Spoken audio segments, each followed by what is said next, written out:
प्यारे मित्रों, अतिथि संस्कार या मर्यादा क्या होता है, आइए आज उस पटल पे हम खड़ा होकर के इस पुरातन भारतीय संस्कृति की तरफ हम अपने वर्तमान या अतीत के आईने में थोड़ा झांकने की कोशिश करते हैं। आज भी हमारे यहाँ परंपरा है, हमारे भारतवर्ष में, हमारे हिंदुस्तान में, कि हमारे दरवाजे पे कोई अतिथि और मेहमान आता है तो उसका स्वागत तो पहले हम उसे प्रणाम करके कहते हैं। कुछ लोग तो गले मिल करके करते हैं और कुछ लोग तो हाथ मिला के करते हैं।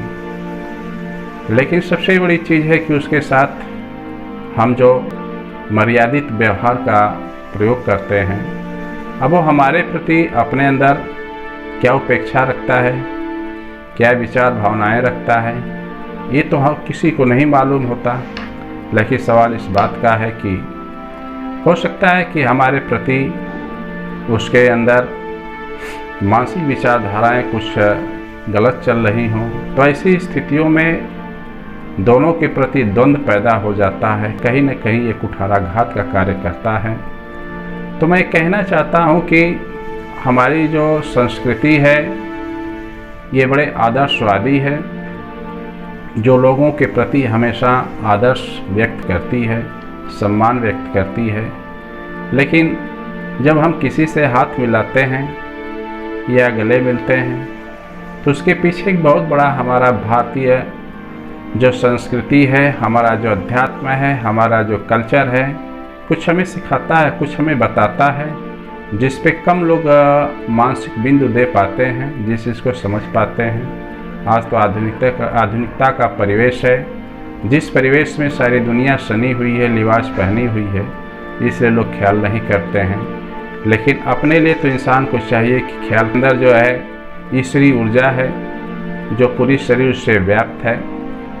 तो कौन व्यक्ति किस प्रकार का भोज्य पदार्थ लेता है, अन्न लेता है, यह हर व्यक्ति को तो मालूम नहीं है। लेकिन इंसान को चाहिए कि सादा भोजन ले। और जो व्यक्ति अगर द्रव्य लेता है, मांस भक्षण करता है, तो कहा गया है कि जो जैसा भोजन करता है उसके रक्त के अंदर वैसा ही तत्व, भोजन का वैसा ही तत्व जो है प्रवाहित होता है। और उस नलिकाओं के द्वारा जो हमारे शरीर के अंदर छोटी छोटी जो ग्रंथियां हैं, नलिकाएं हैं, सब में वो रसलीन हो जाता है और शरीर दूषित हो जाती है। तो ऐसे समय में जब हम किसी व्यक्ति से हाथ मिलाते हैं, गले मिलते हैं, तो उसमें एक हमारे सामने बहुत बड़ी समस्या उभर करके आती है सामने कि उसके जो वायरस हैं, जो जीवाणु हैं, आप अपने हाथ को जब उससे हाथ मिलाते हैं तो अपने हाथ को ज़रूर आप चेहरे पर लगाते हैं, नाक पर लगाते हैं, आँख पर लगाते हैं और जो है मुंह पर लगाते हैं। तो वायरस इतने सूक्ष्म होते हैं कि शरीर के अंदर प्रवेश कर जाते हैं और शरीर को दूषित कर देते हैं। हमारी भारतीय परंपराओं में, कल्चर में, हमारे अध्यात्म में लिखा गया है, आदि शंकराचार्य कहते हैं कि अगर व्यक्ति मांसाहारी है, द्रव्य पीता है, तो उससे थोड़ा सा दूरी पर रहना चाहिए। मेरे कहने का मतलब कि उसका भी आदर करिए, लेकिन उसे टच मत करिए, उसे छुइए मत, नहीं तो उसके शुक्राणु जो जीवाणु हैं तुम्हारे शरीर में प्रवेश कर जाएंगे। इसलिए आश्रमों पे देखा गया है कि बड़े बड़े जो महापुरुष और संत हैं वहाँ पे साष्टांग प्रणाम किया जाता है, क्योंकि उस संत के द्वारा, तपस्या के द्वारा, जो महासंत होता है उसके शरीर में, उसके चेहरे पे जितना दूर वो बैठे रहते हैं आभा मंडित होती रहती है और हर व्यक्ति उसका जो कि फ़ायदा उठाता है। नज़दीक जाने पे उसके शरीर की जो दूषित चीज़ें हैं, मलिन विचार है, वो कट छड़ जाते हैं और अपने जीवन को एक अच्छे रास्ते पे, दिशा पर लेकर के चलता है। मैं थोड़ा सा कलकत्ता की तरफ लेकर के चलूँगा, श्री रामकृष्ण परमहंस जी की तरफ। वैसे महापुरुष थे, जब उनके पास कोई जाता था हिंसक से हिंसक पशु, तो बड़ा नॉर्मल स्वभाव में खड़ा हो जाता था। तो जाहिर सी बात है कि संत के पास कोई अपराधी भी जाता है तो बड़ी शालीनता से बोलता है, क्योंकि उसके अंदर सामर्थ्य है, उसके अंदर जो ऊर्जा है वो बड़ी पवित्र है। क्योंकि ये संत महापुरुष जो हैं इस तरह का भोजन नहीं करते, जो हमारे भारतीय संस्कृति में उसका बहिष्कार है। प्यारे मित्रों, मैं आपको उस अतीत के आईने की तरफ लेकर के चलता हूँ जो अध्यात्म के कुछ गठरी को समेटे अपने पास लेकर के बैठा है। एक बार की घटित घटना है कि विश्वामित्र जी जो थे उनके पास एक गैया थी और उस गैया से वो जो चीज़ मांगते थे वो धेनु उसे उनको दे देती थी। तो सारा भोजन वशिष्ठ जी को उसी से प्राप्त होता था।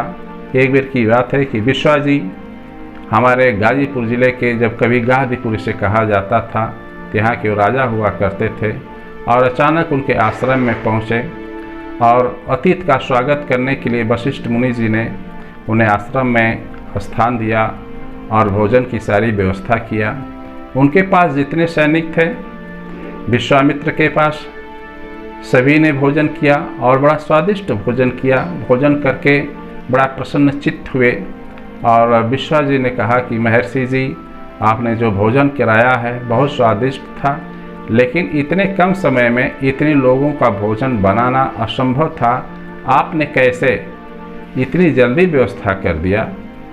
तो विश्वामित्र ने कहा कि हमारी जो गैया है इसी के द्वारा हम सब कुछ प्राप्त करते हैं। विश्वामित्र को लालच हुई। वहाँ पे अतिथि के सम्मान का विश्वामित्र जो हैं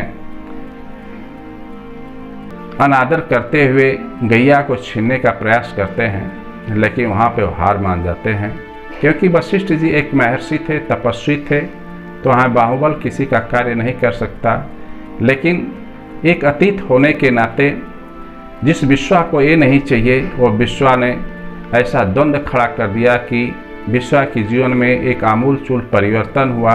वो परिवर्तन एक ब्रह्मर्षि के रूप में इस संसार के सामने प्रकट हुआ। विश्वामित्र उस गैया को छीनने के लिए तपस्या करने लगे।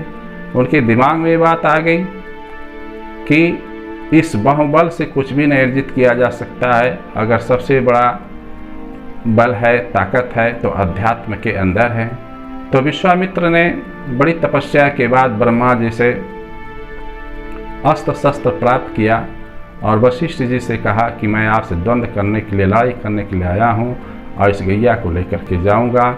वशिष्ठ जी ने कहा कि थोड़ा ठहरो, जब तुम मुझसे लड़ने आए हो तो लड़ लो, थोड़ी सी हम भी व्यवस्था कर लें अपनी मानसिक। वो अभी आलथी पालथी मार करके बैठ गए आसन में और जो जिस पे माला घुमाया जाता है, जो लकड़ी होती है जिस पे हाथ रख के माला फेरा जाता है, उसको उन्होंने सामने रख दिया। कहा विश्वा तुम्हारे पास जितना अस्त्र शस्त्र है चलाओ। और महर्षि विश्वामित्र ने सारे अस्त्र शस्त्र का प्रयोग किया और उस पर से रिटर्न हो करके वापस चला गया। बड़ी ग्लानि हुई विश्वा को कि ऐसा क्यों हो गया, कोई अस्त्र शस्त्र इनके ऊपर कार्य नहीं कर रहा है। फिर इसके बाद विश्वामित्र घोर तपस्या में लपट गए। लेकिन स्थिति क्या घटित होती है कि विश्वा जो हैं एक बड़े थोड़ा अहंकारी पुरुष थे, उनके अंदर अहम भाव था, लेकिन एक मुनि का रूप उन्होंने हासिल कर लिया, प्राप्त कर लिया और कहते थे कि वशिष्ठ जी आप मुझे महर्षि कहिए। वशिष्ठ जी उन्हें महर्षि नहीं कहते थे, कह रहे मैं तुम्हें महर्षि नहीं कहूँगा। तो इस तरह की कई अप्रिय उनके पास उन्होंने उनके साथ व्यवहार किया और एक बार उनको पुत्र रत्न की प्राप्ति होने वाली थी तो उनके कुटीर में प्रसव पीड़ा से उनकी धर्मपत्नी बड़ी परेशान थी। रात का वक्त था और विश्वामित्र कुठार लेके बैठे थे, कहें कि आज इसे ख़त्म कर दूंगा इनके पुत्र को। तो जब उनको पता चला उनके पत्नी को, तो उन्होंने कहा कि विश्वा को क्यों नहीं कह देते हो आप ब्रह्म महर्षि। तो वशिष्ठ जी ने कहा कि एक अच्छा तपस्वी है, अगर उसे मैं ब्रह्म महर्षि कह दूंगा तो जल के खाक हो जाएगा। तो विश्वा जी को जो कभी अतिथि बन करके आए थे, आज एक तपस्वी का रूप उनको लेना पड़ गया। तो सबसे बड़ी मेरे कहने का मतलब ये है कि जब संस्कार बिगड़ जाता है तो कुछ और रूप ले लेता है। तो जब उन्होंने उनके साथ अतिथि संस्कार प्रस्तुत किया तो उनके मन में कुछ और भी था। ये बात मैं पहले भी बोल चुका था, इसलिए विश्वा का यहाँ पे जो उदाहरण मैं दे रहा हूँ, तो उन्होंने उसे महर्षि ब्रह्म महर्षि नहीं कहते थे क्योंकि विश्वा जल के खाक हो जाते थे।